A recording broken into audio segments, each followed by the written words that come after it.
Luken. Luken, okay, Luken. Luken.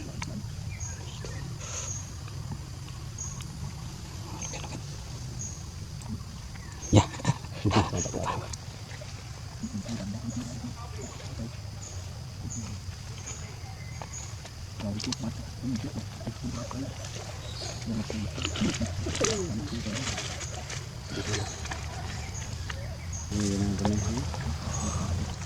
Oh my god. Good smell like his. Anh ọt chạy ra vợ là vì mẹ đi.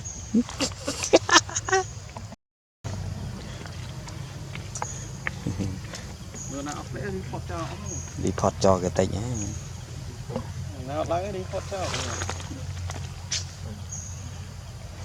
Cái bà chàng nào cái nơi ta bom ôn dương đây.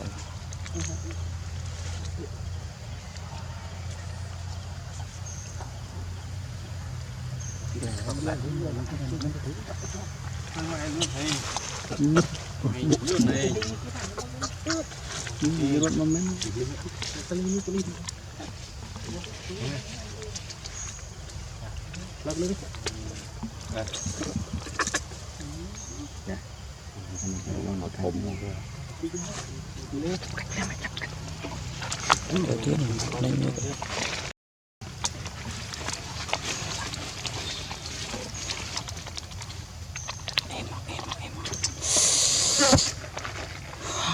Amazing. Plot Fanta and Loy. Luken. Luken, okay, Luken. Luken.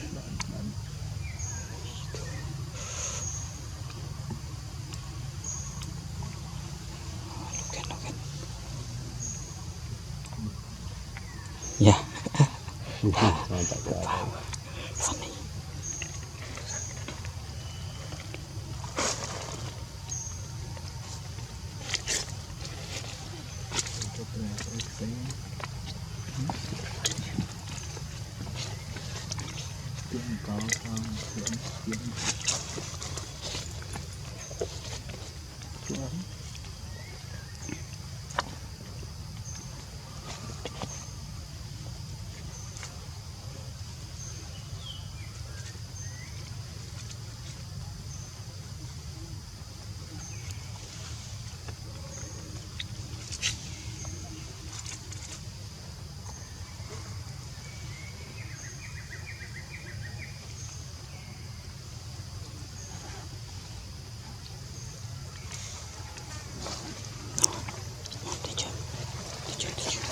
Stone. Chết mà. Okay, man. Hey, stop. Go be alone.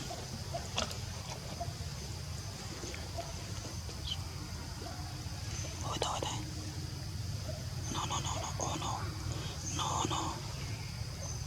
Yes. Good boy.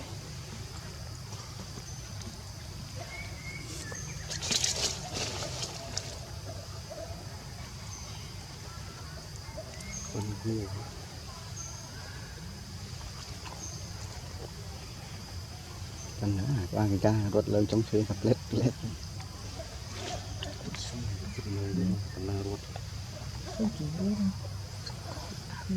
Cái đồ như thưa em ban đâu mà ní tiết mà.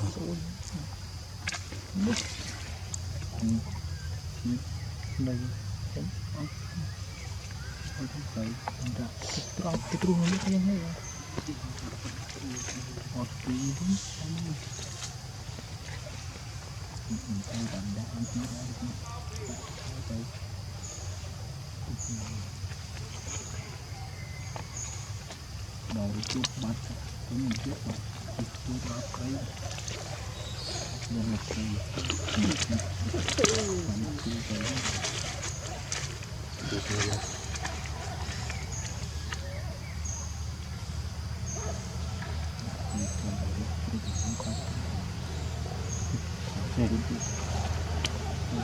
phanh gì cũng khác sẽ phanh cả rồi apa lagi ada yang tahan gitu lihat nih mau jadi kepun nih คือตัวทางอัดดูเดินตามคือเขาขบวนจะพูดถึงพูดที่แต่ทางแค่ตัวสี่ที่ตาย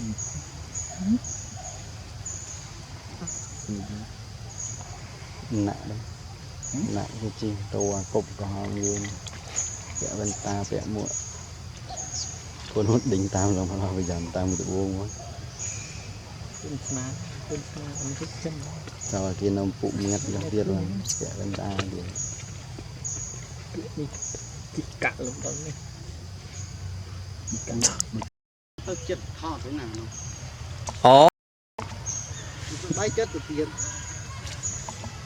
bay tục vườn cho chúng ta đi cho nên ôi tôi vinh khen đến khi ấy chưa ngấp nhấm thoát phản phàm rồi bóng tăng ở ma là cắt lui đi sang đâu chưa có cất đôi nữa phàm ọp cái này lâu vượt bạc một nhé nhung còn đâu mẹ cắt chặt đấy chụp vượt vào hình bay chặt chặt đấy nhóm ớt này đó thì khọt trắng đó hào trôn nó tất trôn lên đấy tao rồi đó mình có tâm không chỉ tao mình lên địa lụa tao của mày kệ không cái lụa sang lụa lấy chun cố họp thằng lấy cùng dày nên lu pi mất lâu khu được cất rồi 2 mét làm này làm bao nhiêu lúc mình lấy số đấy tiết mình cái gì đấy mà cho mấy rồi này này hai chung sao đó tôi cầu phí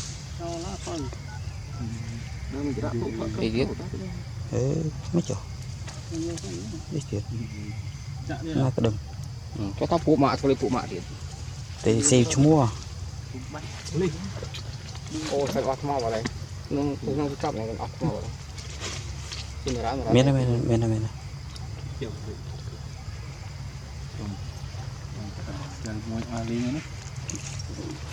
muốn đừng cất mi đừng kia xong cắt con trao hơi đừng nghe có chừng bao cái camera Sony ở man rồi bán phượng Sony rồi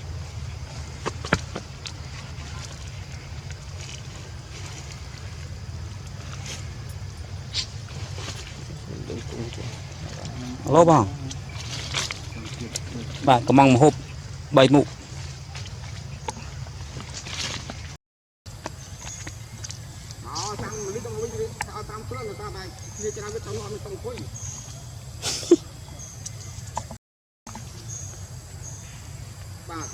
mấy cái gió buộc thoa đây được những cục cha thôi coi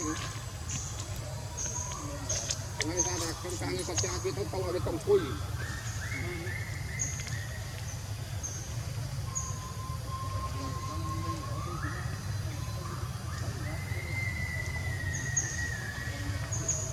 ba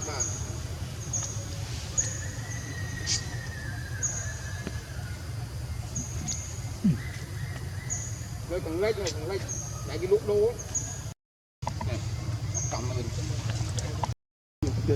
cầm lên vậy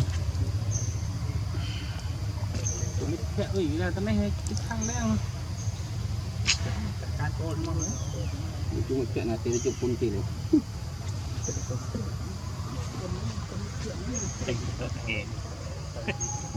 kim nhông tên